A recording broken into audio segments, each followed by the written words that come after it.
Hello, hello, all. Hi. Hello, everyone. Hello. All right. I know you guys are so excited to be here, and we have a gazillion questions, but probably the most fun thing that I love, and I'm going to ask this question first and then have each of you introduce yourself. So, first question. Windows, Mac, OS, what do you use? Okay, who's gonna go first this one? Okay, I'll go then. Obviously Mac OS. Obviously, all right. Obviously Mac OS. Okay. If I get like any issue saying that this script doesn't work in Windows, I don't touch that issue. So yeah, same for me. Yeah, Mac people. Pretty much the same. So, like for me, it was actually I wasn't Windows when I started learning, and I ran into so many issues that I like setting up stuff that was way before there was anything like Linux subsystem. That was the only reason that I ever bought a Mac. I don't own any other Apple product, by the way. I'm not a fan of iPhone, and I don't give a shit about the connectivity, nothing. But for developing, I got a MacBook. Okay. I will say that I am Apple through and through. Like I have my iPhone, my iPad, but I like it because then I can everything syncs. I know it's a silly thing, but I love it. All right. Now that we got, question number 1 out of the way, could each of you introduce yourselves and tell us a bit about yourself? Yep. So, okay, let me start. My name is Kia. Hello, everyone. I hope you guys are enjoying. And I'm core member of Vue.js team. And currently, I'm focusing on Vitepress. And right now, trying how to make Vitepress toward the stable release. So, yeah, that's me. All right. Okay, so I'll go next. Hi, my name is Thorsten. I'm from Germany. I've been a Vue.js Core team member since around 2016, so quite a long time now. And I don't really focus on anything. I dabble in everything. Like you find me answering or triaging issues in the Create Vue repo, the ESLint plugin repo, the Discord. I'm just I'm trying to just know what's going on everywhere and just trying to keep all of the different threads together that we have in these many tooling and core repositories that we have. Very cool. Okay. Anthony, all you. And yeah, hello, and my name is Anthony Fu, and I am a coding member of Vue, Vite, and Nuxt, and I'm working at Nuxt Labs. So basically means that we are kind of building Nuxt and to find any improvements we need for the Vite and for the Vue ecosystem. So that's basically what I'm focusing on. Very cool. Very cool. Thank you, everyone. And the real question number 1 of what's one of the contributions you've made to Vue.js that you're most excited about? I feel like anyone can go but Kia. Because you've gone first the last 2 times. Let's go. I'm gonna be silent. I will start, and I will change the question a bit. I will tell you what I like most about the other 2. So Kia came up with the awesome Vitepress theme that you can see in all of the documentation for Vite, for Vue itself, for many libraries in the Vue ecosystem and beyond that are now using the Vitepress with a new theme that he did. So that is probably the thing that got me most excited. And for Anthony, it's pretty hard because he's doing so many things. But I would pick probably. Did you start Vue use? Or was that somebody else? Yes. Okay. So that would be the thing for me. Like Vue use is just like a tool belt that I install in any project basically before I even think about it. I like it. All right, Anthony, You Okay. can answer the way that it's said, or I really like the way that Thorsten like redid it. So up to you. Okay, so I think for me personally, for the contribution to Vue, I think is the effect scope RFC, which the thing is that I really participate the design of Vue, which is something that I always think that would be really far for me. That it's very challenging thing to do, and to bring the effect scope RFC to Vue, that helps us to like make composables more general, more reusable, and at the time the progress get merged and being shipped to Vue, I know that okay, my design, my code will be like used for so many apps, which is sounds pretty like exciting. So yeah. All right. Thank you. And Kia, all you.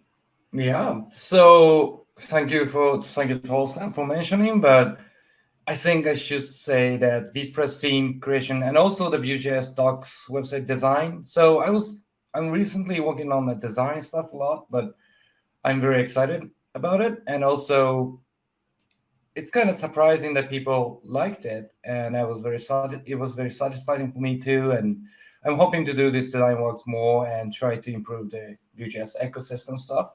And I also want to mention, as Thorsten did, well, for Anthony, I have to say it's Vue use, because it's like Lodash for Vue, right? It's just everything is there, and I love Lodash too. But I love those utility collection tools. And although Anthony making lots of cool other stuff too, like slice dev and also effect stuff too, but Vue use is just amazing. And for Thorsten, I have to say I still love Vue Portal. It's just I'm in love with Vue Portal. So keep up with the Vue Portal, please. Maybe like the next, we are planning to like improve the portal in Vue Core. So at least for U3, you might never need it again in the future, but we'll see. Yeah, but still, for me, that's Portal is kind of like that's kind of a maintainer's dream, like a library that you don't really, that you have to keep alive and that doesn't really grow anymore. You can just, and when that library goes into core somewhere and you don't need to use it anymore, that's a dream. Like responsibility gone, and you can go do something new, right?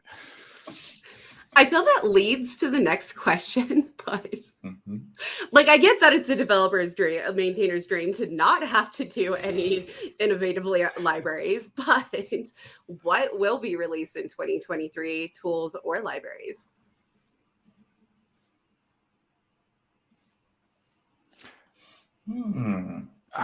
That is kind of a hard question. Like, what is not innovative? Okay, let's take that word out and just like what tools and libraries are coming out for 2023. I think like Anthony has maybe 10,000 of them, but as always, right? As always. No, the libraries. This is actually a hard question. Maybe it's because Vue is very stable right now. I think it's really hard to predict the future things. When the tool comes out, you will know it, right? So, for the thing in my mind is the Vue integrations of the new the browser's native transaction API, which is like help you to like do the transaction across pages or across routes. So that thing is kind of tricky, and I'm just waiting for someone to implement the library, the integration to that. So, but also you need to wait the proposal to be stable, since it's still experimental now. So I think that could be one thing I can imagine coming to Vue this year. Yeah. I feel like I also took that as everybody must stay tuned and keep going to these conferences to see what's going on and contributing and all of that. So that way they actually stay up to date, because I love the fact that when there is a new tool or library, it's not something that's going to be pushed back just for any reason. It's like it comes out when it's available, and I love that about it. Yeah, so All right. it's like hard to predict the future, right? So I think True. not many people would have had Vite on their list of guesses for whenever it came out, like 2021. Okay. Probably. But it did, right? It was just something that was born out of Vitepress, basically. Interestingly enough, right? And then it blew up. So maybe somebody would have guessed maybe something that replaces Webpack, but nobody would have said, yeah, there's this bundler that couples ES build and roll up, and nobody would have had that on their list of predictions. So it's pretty hard to. That's a good call out. That is a good call out. All right. Up next, Vapor Mode. What is it all about, and what impact do you think it will have on building Vue.js application? So I think with fast part. Yeah, go ahead, Thorsten, please. I was planning to say, what do you think about this, Thorsten? So, yeah. Perfect. Well, what it is about, it's basically about actually going a bit back to the roots of Vue 1 in a way, and in a way not, because like Vue 2 and Vue 3 are both based on a virtual DOM. So whenever something changes in the reactivity tracking, the whole component basically updates and replaces all of the places where new data is available. But it's always the whole component that is being diffed, basically. And that can, we thoroughly optimized this for Vue 3, but it can still be a performance bottleneck in a lot of places, depending on how big your components are. If you have long lists with hundreds and thousands of elements, and Vapor Mode is basically about another render method where we don't actually use a virtual DOM, and instead we track the exact places where data is being used in the template, and we really only optimize or update those. That means that you also don't have access to a render function because there's no virtual DOM generated, so there's no longer a render function. You have to use a template. And there's also other things that probably would have to work a little bit differently, or some features that don't work in that mode. So it's not something that will be a default. It's probably an optimization. And I say probably because it's very, very early. Like this is like the vision for this. Yeah. Okay. Obviously inspired by something, by the things that Solid and Svelte do. And it's still very, very early. And the challenge will be to build it in a way that you can have like a performance sensitive component built in Vapor Mode, just integrated into the rest of the application that is still using the virtual DOM, without having to actually account for that on the developer side. That should just be compatible, and that will be like the challenge we are trying to solve. I think this brings up another question of there's so many places to get information, and where would you suggest people, if they want to stay like up to date on this specifically, where would you suggest people go? Currently, the only place to get an update like the one that I just gave is places like these, because it's so early that there is nothing to look at yet, basically, right? There's probably an experimentation branch that we might look at internally, and then we throw it away and do it again. So there's nothing where you can like follow the progress so far because it's that early. But and I guess when we reach a point where we are able to actually share the current idea in a more formal way, then we will probably do a blog post that you can surely find on Twitter. So definitely follow Vue.js on Twitter.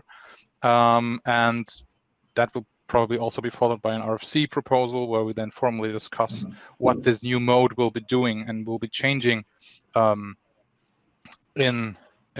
with regards to how certain things work in Vue. Great, thank you. And I think that's a good call out because I would be one of those people that try to go through a Google rabbit hole trying to find out more information. So thank you.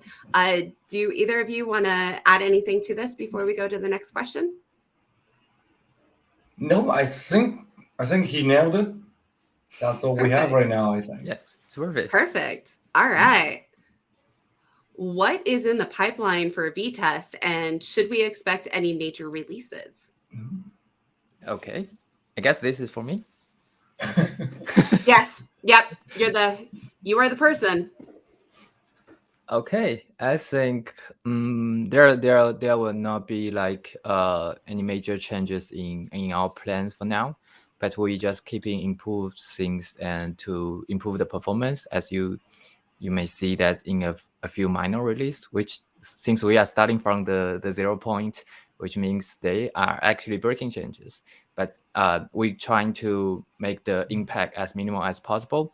While the zero minor would help us to experimenting more about different ideas or how we could improve the things, and we can make the decisions when when we feel it's necessary or beneficial for the ecosystem. And okay, and also maybe just like we are currently working on a project called Nuxt Vitest, which is using Nuxt environment to run Vitest. So it was quite hard since you in Nuxt you have different pipeline and have a different environment. But now with the Nuxt Vitest, which will come as a Nuxt module, and then you can directly run your test as an environment of Nuxt, and you can also mocking auto imports or components directly inside of your test file. So that's the thing I'm working on recently with Daniel, and it's quite cool, I think. Yay. All right. And I feel like anybody else have anything to add before I just like cut them off, because I know this is an Anthony question, but I don't want to be like, no, you can't answer. I'm good. Yeah, I'm good. I'm looking forward to the new features in the Vitest too. All right. If someone wants to get involved in contributing, what steps do they take? And I would say, like, I want to add to this because if there are also different levels of contributing, like can beginners contribute, or is it only very advanced users? Like, where can they contribute and what types can they contribute? Well, I think the thing that you think of first is like adding code, doing a pull request to Vue Core, and that can be quite intimidating at first. So one thing to consider is like maybe look at the simpler surrounding libraries first, like Pinia or the router. Those don't have such a large code base to get your head around and to understand. Also, of course, documentation is something that we always take very seriously, and so we are always thankful for even just an issue, a proposal, being made aware that something is not clear enough or something like that. So that is also very helpful, because the problem with documentation, at least in my eyes, is always that it can be quite hard to put yourself in the shoes of someone that is encountering Vue for the first time, because especially for someone like me who like knows it for like, I don't know, 8 years now, inside and out. So it's quite hard actually to put yourself in the shoes of someone who is looking at something like watch and think, what is that thing doing? Because I just know, right? So it's very helpful to always just get the feedback about how to improve the little things, right? So that the documentation can get better.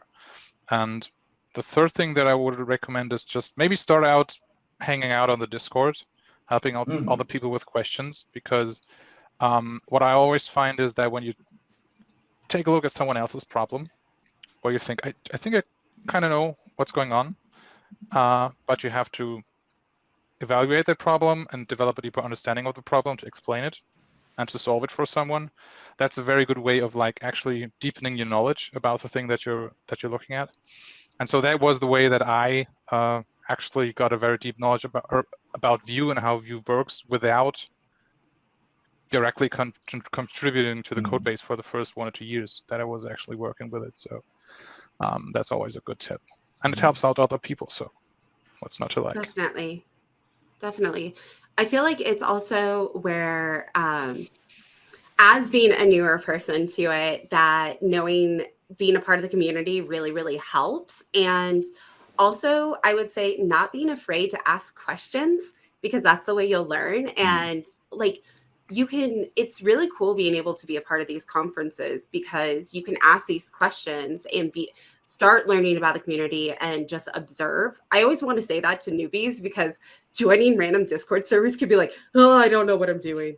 So That's you can true, just observe. You can just observe for a while and learn. Anybody else have anything that they want to contribute on that? Yeah, for me, Thorsten made a very good point. But for me, if you're new to open source, I will recommend sending pull requests to docs first, because one thing is that docs pull requests is much easier to merge, right? So when you push out your pull request and if it gets merged, you get more satisfaction, and it kind of motivates you to keep doing that. But if you do huge things like huge feature implementation, send a large pull request, that's going to be there for a long time, and you're going to get frustrated. Why no one is looking at this? And also Vue docs is maybe too huge, so every docs need like improvements. So Pinia and Vitepress docs needs lots of improvements.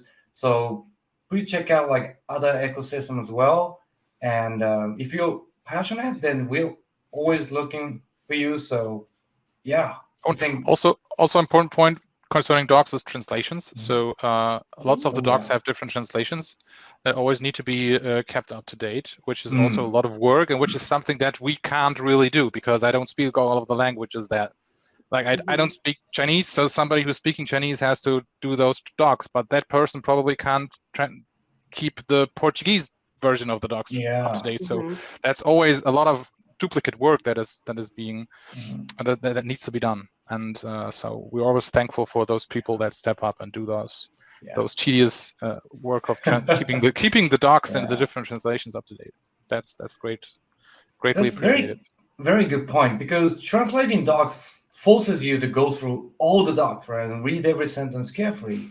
And interesting thing is that you might think this is just translation, but many of the translators becomes like core member afterwards, because, for example, Kazupon, who made the Japanese translation for Vue, is now a core member of Vue, and he's making Vue I18N library. So like you get more knowledge on the code bases too as you lead through the docs, right? So it opens up you like more like deeper knowledge on every framework. So I think it's very good point to start with translation too, if you know other than English. That's a good point, I think. I like it. Anthony, did you have anything you wanted to add? Yeah, I think both of you like fully covered the starting with the documentation, which I think is very good process to get familiar with the tool and with the open source, the tool, the Git, and how the workflow of the pull request, something like that. So if I need to say more about the code, I think directly contributing to Vite core from beginning will be challenges, since Vite is already quite stable. Vue is quite already stable, and also since it's being have a large amount of the audience, so every decision should be treated carefully. So usually when we do any decisions, we go through RFC, which can be a long process and can be like discouraging, or like you got frustrated since that it takes a long time. So for me, I think building a good feedback loop of what you done and what you got is important. So if you want to get more involved on the code to contribute, I think starting from the ecosystem will be great. And also you may starting from something like just begin. So for example, like when we're building Elk, we got a lot of new contributors coming to build the client, which is building on top of Nuxt. So and many of them are just first time contributor to open source. So at that time, when a new project getting started, you can see a lot of improvements you can make, and that would be I think that would be a good entry point to participate in that project, and other than the quite stable one. So I think if you can keep yourself sensitive to the news informations, or the developers they are like putting out new projects, I think that could be one of way to doing that. Thank you. Thank you. And up next, we have Suspense has been marked as experimental for a while. Do we have news or an ETA for that? It's gonna be known experimental in 3.3, right?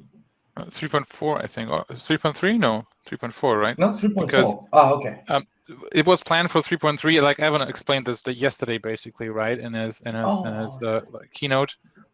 So if I remember it right, what we discussed before that keynote is, so we wanted to release it in 3.3, but we realized, especially also with feedback from Nuxt, which makes very heavy use of Suspense, that there's still some rough edges and problems that we need to account. And so we will take a step back and push it through the RFC process more formally.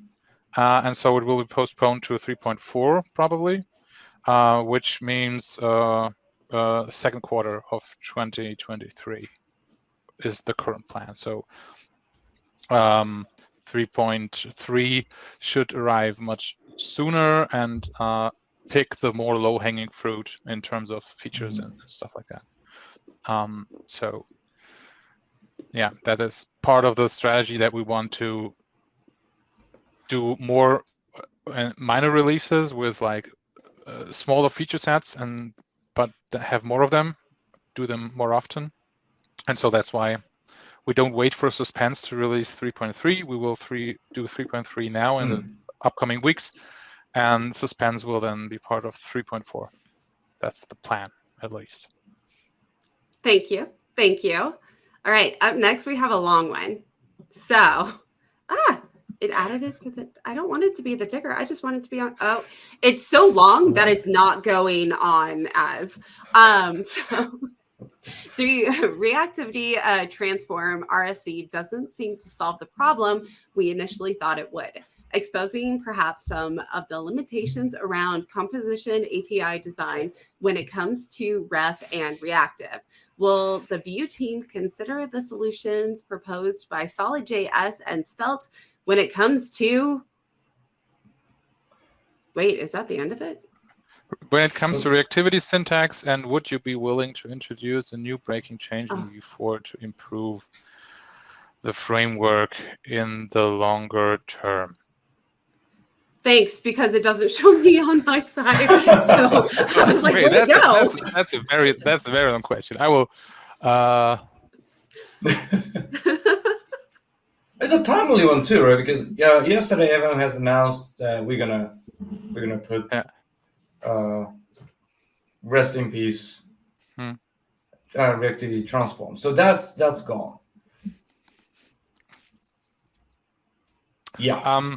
So there's a couple of questions in that one question, right? So well, of course we are willing to consider breaking changes for Vue 4, which is a major release which comes with breaking changes, to improve the overall usability and productivity and so forth.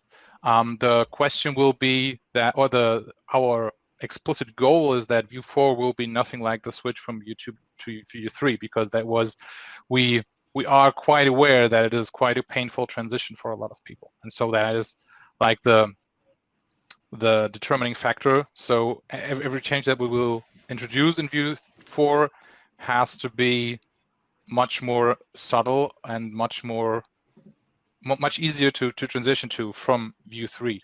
And also Vue 4 is like, I don't know when away. So we don't think about Vue 4 right now. So I can't even say if it's like 2, 3, 4 years, we don't think about it. That's important to state in that regard.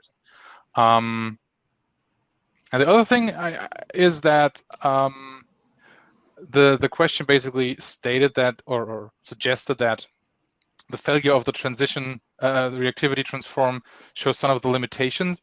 I don't necessarily agree with that insofar as, but what it did show is that the reactivity transform did like simplify the syntax because you lost the dot value and you could just use let variables and they magically worked. But some of the feedback was actually that this is a drawback because it's becoming too implicit what's going on, right? So it's becoming too implicit when you are actually changing something with a reactive effect.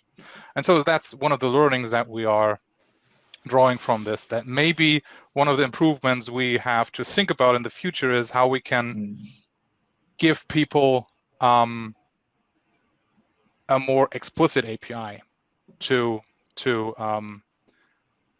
set up their reactivity without like throwing everything away that we have. And so we of course are aware what is going on in Svelte, which by the way works quite differently than Solid. So they are like Svelte is very much going into you just have a variable, you change it and something happens, more like Vue in a way, whereas Solid is very explicit, having signals with an explicit setter function and stuff like that. So we are aware of those, we are thinking about those, and they are two very different approaches. So and we don't have a real idea what we take from that. All right. You broke it down very well for the very long question of multiple questions. Long question, long answer. So I appreciate that. This next one, of course, is for everyone, but I think it's more of an Anthony question of what do we expect more utility functions with Vue use? Okay. Yeah, I think the answer is definitely years as time goes, right? So you will have like new demands and new browser APIs to grab with, and new practice, new patterns we found. And yes, but also I'm trying to kind of push back to adding more utilities functions, since that will be cost of the learning curve and also the maintenance burden, since we need to maintain all the functions and the documentations.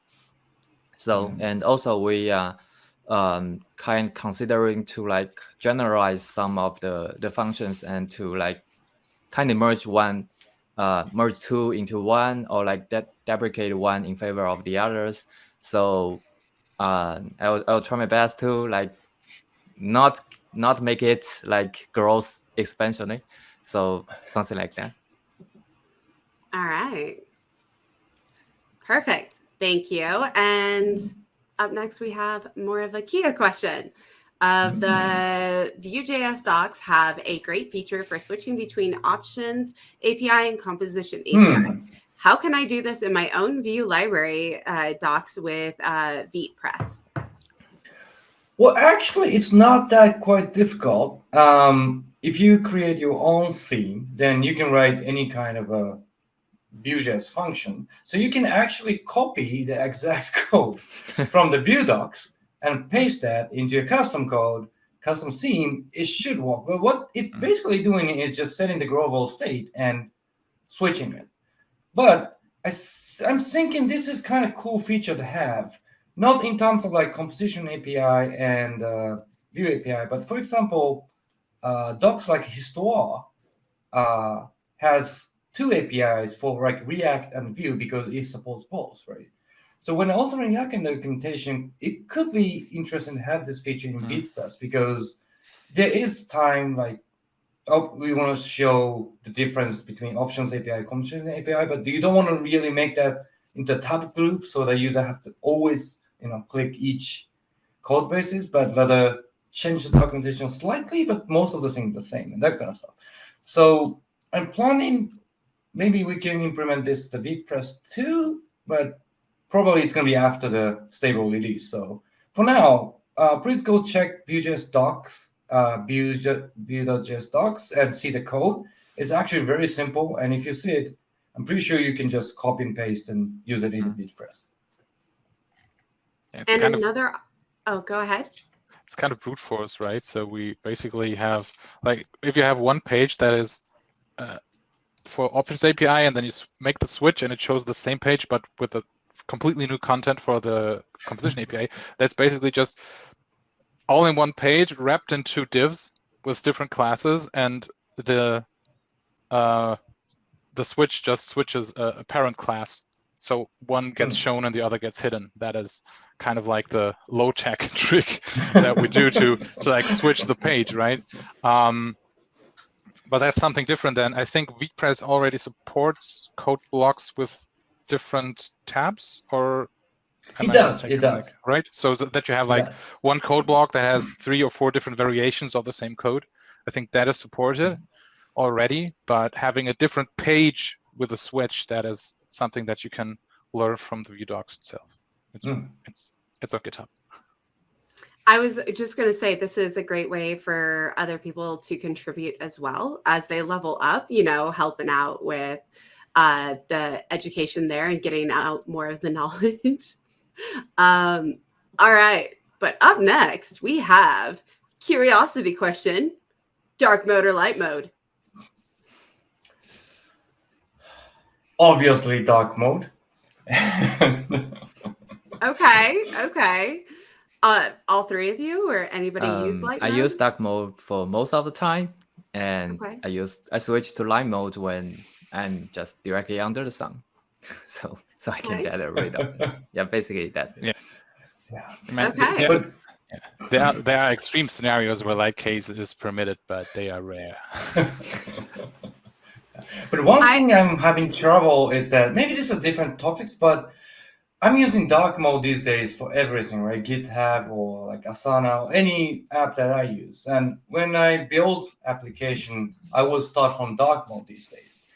And I'm looking too much of the dark mode. When I turn on like light mode, all the website looks not cool. It looks bad. And it's not just my design, but I go into GitHub and change GitHub UI to light mode. It feels like, oh, this is so lame, man. I don't know why, but I think getting too used to dark mode kind of halts your design mental model or something. So currently I'm thinking maybe we should switch to light mode and dark mode more often to get our brain healthy. Do you guys have any those problems?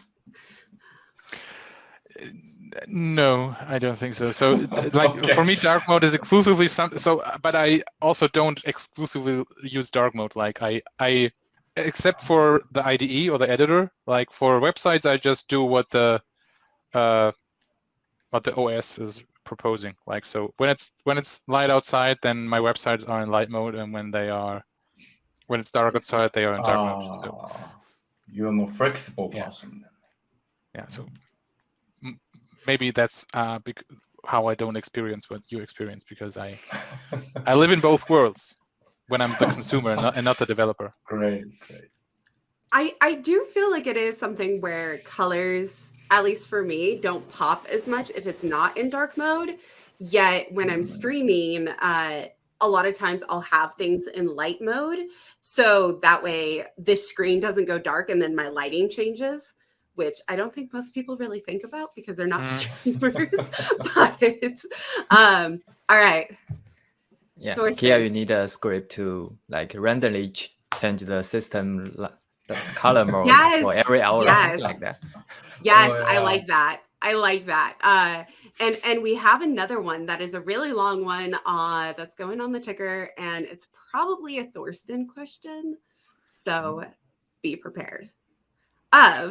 With Options API, we use populate data inside created lifecycles hook, or using watch with immediate true.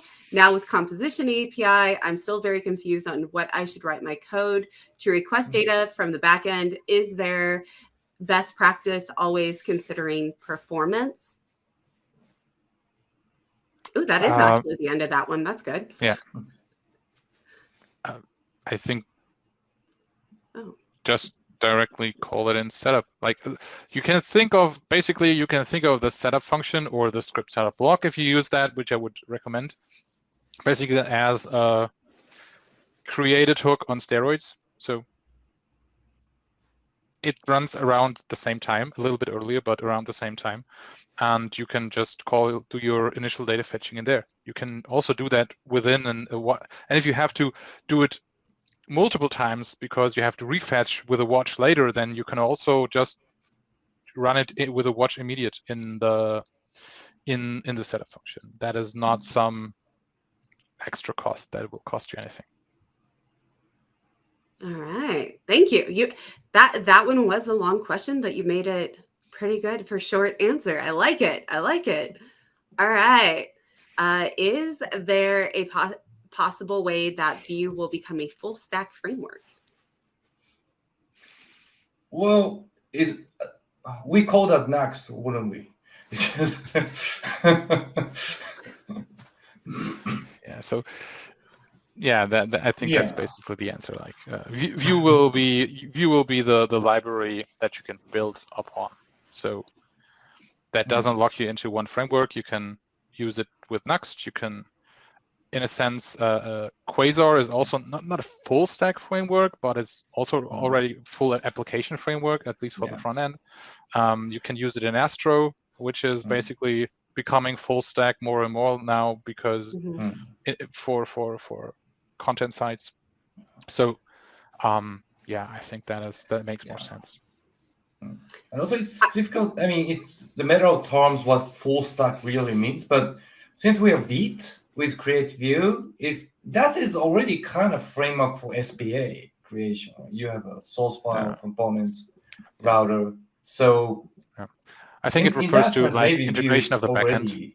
Yeah. Okay. So at least serverless functions or something which you can do with Nuxt in a sense, right? I feel like this is a good beginner question to just like add to this one.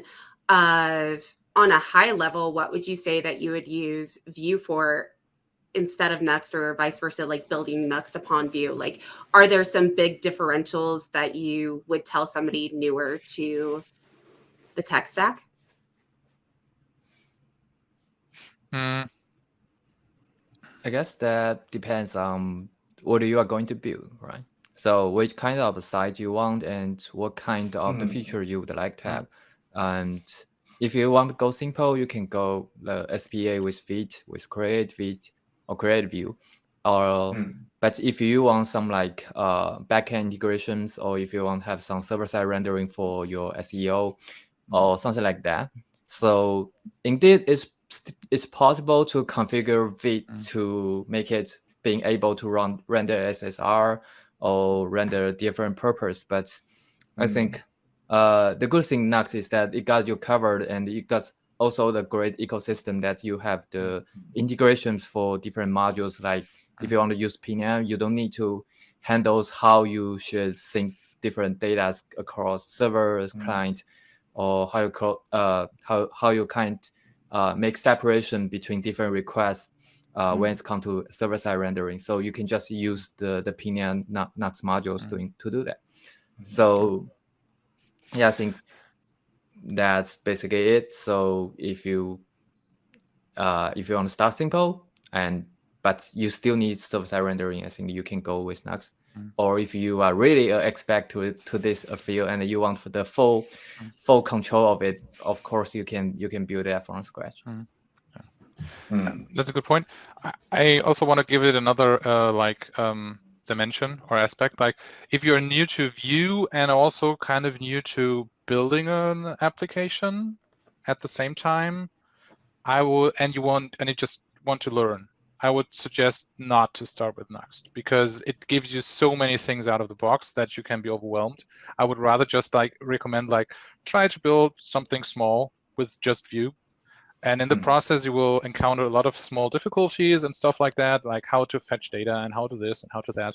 And once you have learned these things, then you can also appreciate what Nuxt gives you and why Nuxt gives you certain things in the way that it does. So if you are asking this question from the learning perspective. So if you're a beginner that is learning Vue and is learning application building at the same time, then I would suggest for learning purposes, really start with Vue itself, just to learn the basics, and then upgrade to a proper framework that also gives you so many additional hooks and APIs and helper functions that then will not overwhelm you, but will help you. I like it. I like it. All right. We have 2 questions left. All right. What keeps you motivated as a developer? And this one I'm going to bug all 3 of you for, because I know that it's so different for everyone. I think this is a very good question, because I see like almost every developer I know, including Evan or Thorsten, everybody goes through like burn out, right?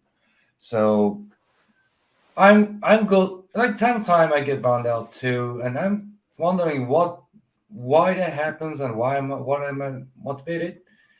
But these days I'm kind of full of energy, and I'm like coding until the night, like 2 a.m.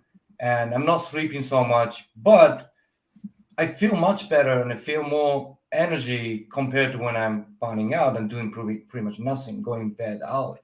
So for me, I don't know what motivates me, but it's just building stuff is fun these days. I'm just thinking like that. Like building stuff is just so satisfying and fun, and you wake up next morning feeling so happy. You know, I punched keyboard so many times, you know, and so yeah. Recently, I just don't know. I just like building, and maybe other stuff like whether I'm Vue team member or maybe those things doesn't much as I expected. Right? I just that's recent my feelings. All right. Thorsten, Anthony? Well, I also like to build stuff, but I think for me it's 2 other aspects that are more motivating. So first off, I just like to solve puzzles in a way. So it's not really, I don't have to necessarily build something. I have to solve a problem. I have to nibble at something. And developing in open source often gives me the possibility to have this in like small doses.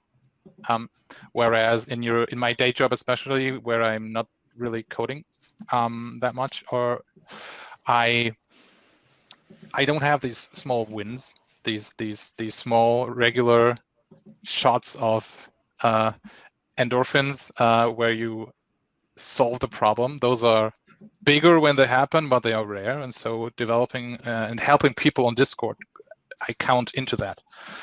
It's just a regular shot of I have a little problem, I nibble at it, I solve it, and I'm happy, and I keep going again. And especially open source, something that came to my mind with the question is that I read somewhere, I don't know where it was, that nowadays like all of IT relies on open source. So everything is built on top of open source.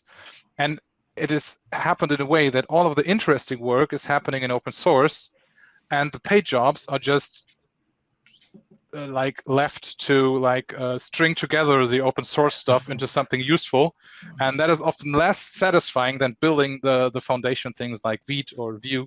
And so that is, I think, also something that draws developers to go into open source, even though they are also coding the whole day at the company, because the job at the company pays the bills, but it's not as interesting as building something like Vue or Vite or Vitest or Vitepress. Right, so it's an interesting thing to think about. That basically the whole IT landscape relies on open source, and there's all of the interesting work happening. And then these companies build paid products with developers just string together React and Vite and Redux and Laravel and whatever, right, and make it work. Yeah. Okay, Anthony. Okay. I guess you have like watched the animations or the films that have the magic words, or like you got a superpowers, something like that. And I kind of feel that doing programming is like the magic of the day, of the present, that you can actually do.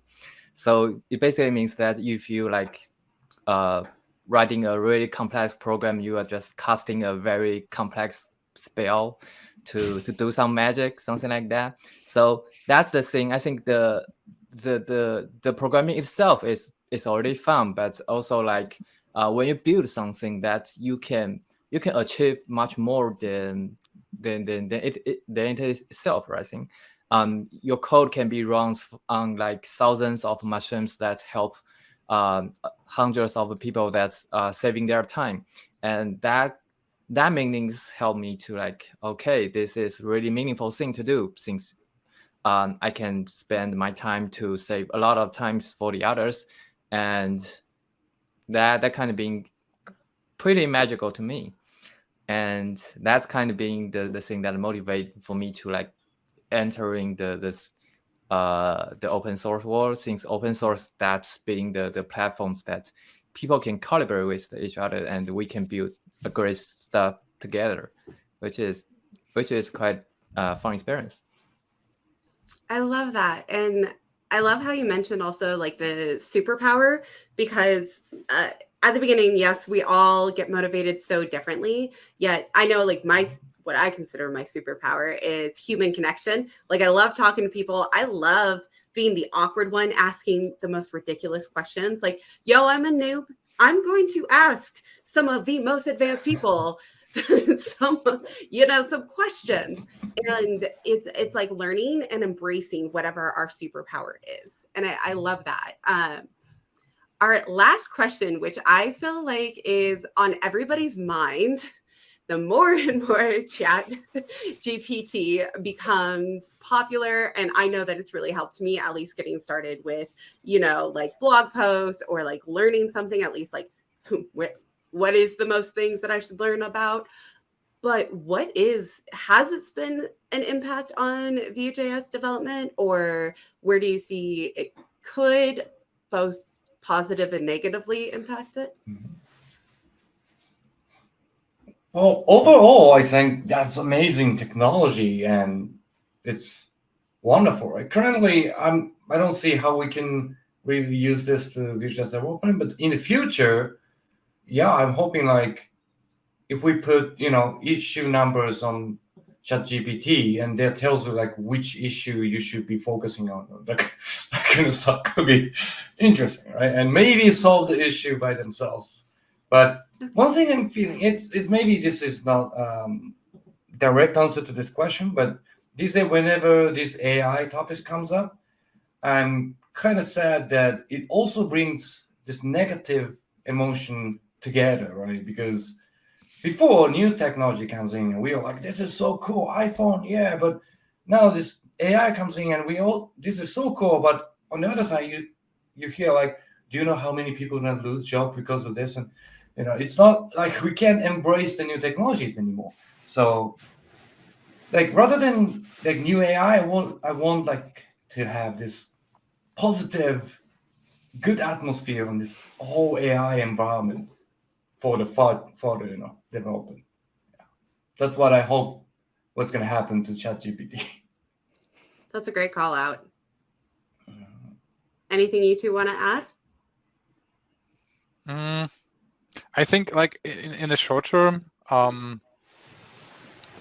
something like in the direction of GitHub Copilot is much more interesting, because it actually works today in a way where I'm like, it actually saves me from writing a bunch of boilerplate.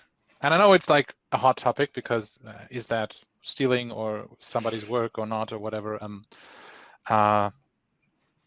I'll leave that for the experts to decide. But just looking at it from the utility, that is something that I'm really excited about currently, because it's actually getting rid of quite some stupid boilerplate typing out that you have to do over and over in many places. Or even if it's not 100% correct, you should not like rely on it, but you can actually like have it write this thing down and you fix one line and just saved like 5 minutes. So that is amazing to me right now, right? And I don't have any vision about what ChatGPT especially like will do for Vue. Not currently, no.